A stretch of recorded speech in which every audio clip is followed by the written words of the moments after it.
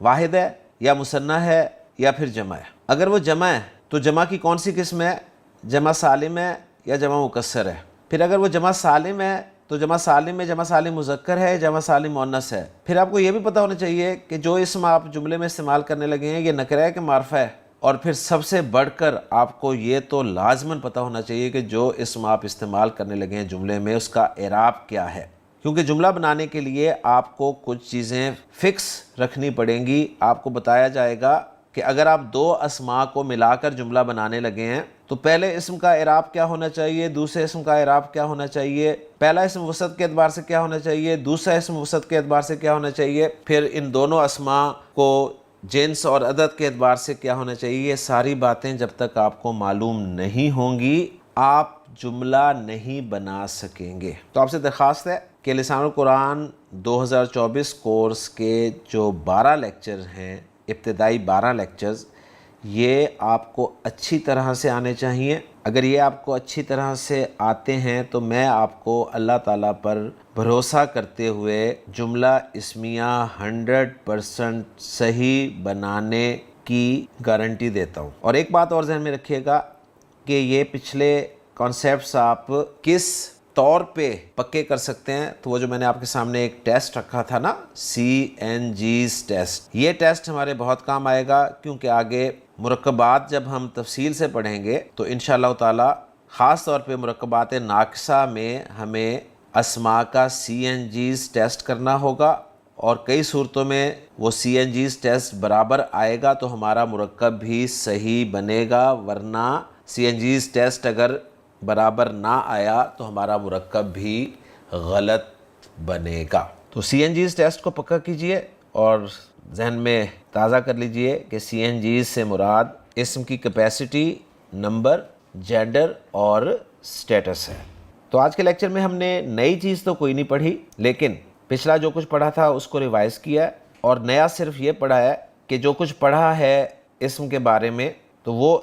اکیلا اسم جو ہے عربی گرامر میں مفرد کہلاتا ہے، اور مفرد سے ملتا ہے تو مرکب بنتا ہے، اور وہ مرکب جو ہے یا جملہ ہوتا ہے یا جملہ نہیں ہوتا۔ اگر مرکب جملہ ہوتا ہے تو اس مرکب کا نام مرکب تام ہوتا ہے، اور اگر جملہ نہیں ہوتا تو اس مرکب کو مرکب ناقص کہا جاتا ہے۔ عربی گرامر میں مرکب تام یعنی جملے کی دو اقسام ہیں، ایک جملہ اسمیہ ہے اور دوسری جملہ فعلیہ ہے،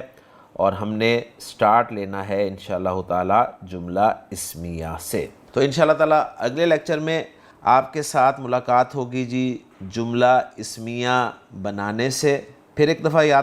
کروا دوں کہ آپ نے پچھلے 12 لیکچرز اچھی طرح سے ریوائز کرنے ہیں، تبھی آپ انشاءاللہ تعالی جملہ اسمیہ بنا سکیں گے، اور اگر ایک جملہ اسمیہ آپ نے صحیح بنا لیا تو آگے کی ساری کہانی فعل تک اسی ایک صحیح بنے ہوئے جملہ اسمیہ پر بیس کرے گی۔ اگر آپ کو پہلا جملہ اسمیہ ہی صحیح بنانا نہ آیا تو آگے فعل تک جتنے بھی کانسیپٹس میں آپ کو دوں گا، پڑھاؤں گا، وہ آپ کو بالکل سمجھ میں نہیں آئیں گے، اور جب آپ کو سمجھ میں نہیں آئیں گے تو آپ اس نتیجے پر پہنچیں گے کہ عربی زبان مشکل ہے، حالانکہ عربی زبان بہت آسان ہے، صرف کمی کوتاہی جو ہے وہ ہماری طرف سے ہے۔ اگر ہم اس کمی پر کوتاہی پر قابو پا لیں تو یقین مانیں عربی زبان بہت آسان ہے، بہت دلچسپ ہے، اور یہ ہو ہی نہیں سکتا کہ اللہ تعالیٰ اپنے کلام کی زبان جو ہے وہ مشکل بنائے کہ اس کے کلام کی زبان جو ہے وہ لوگوں کے لیے سیکھنی مشکل ہو، اور لوگ پھر یہ کہہ سکیں کہ یا اللہ یہ تو زبان ہی بڑی مشکل تھی، ہمارے لیے سیکھنی آسان نہ تھی۔ تو ہر وہ شخص جو دنیاوی طور پر ذرا سا بھی پڑھا لکھا ہے، یقین مانیں وہ عربی گرامر سیکھ سکتا ہے۔ میں زبان کی بات نہیں کر رہا، صرف گرامر کی بات کر رہا ہوں، کیونکہ زبان تو جو بالکل بھی پڑھا لکھا نہیں ہے، زبان تو وہ بھی سیکھ سکتا ہے۔ یعنی وہ 6 مہینے، 1 سال، 2 سال سعودی عرب میں رہے تو اسے عربی زبان آ جائے گی۔ لیکن یہ میں بات کر رہا ہوں عربی گرامر کی۔ عربی بولنے والوں کو عربی گرامر نہیں آتی، شاید آپ کو یہ بات سن کر حیرانی ہو، یہ بالکل اسی طرح ہے جس طرح ہم اردو بولنے والوں کو، یعنی اکثر اردو بولنے والوں کو اردو گرامر نہیں آتی۔ تو اس طرح یہ لازمی نہیں ہے کہ جو بھی عربی بول رہا ہو اسے عربی گرامر بھی آتی ہو۔ انگریزی بولنے والے اکثر لوگوں کو انگریزی گرامر بھی نہیں آتی۔ تو سپوکن اور ہے، گرامر اور ہے، اور میں آپ کو عربی گرامر سکھا رہا ہوں، یعنی وہ اسلوب سکھا رہا ہوں جس اسلوب میں اللہ تعالیٰ نے اپنے آخری کلام کو نازل فرمایا۔ اللہ کے رسول صلی اللہ علیہ وسلم کی ساری باتیں احادیث کی شکل میں جو آپ کے سامنے آتی ہیں وہ اسی طور پر آپ کو انشاءاللہ تعالیٰ ملیں گی، اور آپ انشاءاللہ تعالیٰ اس کورس کو مکمل کرنے کے بعد مجھے دعاؤں میں یاد رکھیں گے کہ اللہ تعالیٰ نے ہم پر کتنا بڑا احسان کیا ہے کہ مجھ سمیت آپ سب کو اپنے کلام کی زبان سیکھنے کی، اور وہ بھی گرامر کے اعتبار سے توفیق عطا فرمائی۔ تو انشاءاللہ تعالیٰ میں امید کرتا ہوں کہ آپ اگلے لیکچر سے پہلے پچھلے تمام لیکچرز جو ہیں وہ ریوائز کر چکے ہوں گے۔ تو انشاءاللہ تعالیٰ اگلے لیکچر میں آپ کے ساتھ جملہ اسمیہ بناتے ہوئے ملاقات ہوگی۔ اجازت دیجیے۔ سبحانک اللہم و بحمدک، اشہد ان لا الہ الا انت، استغفرک و اتوب الیک۔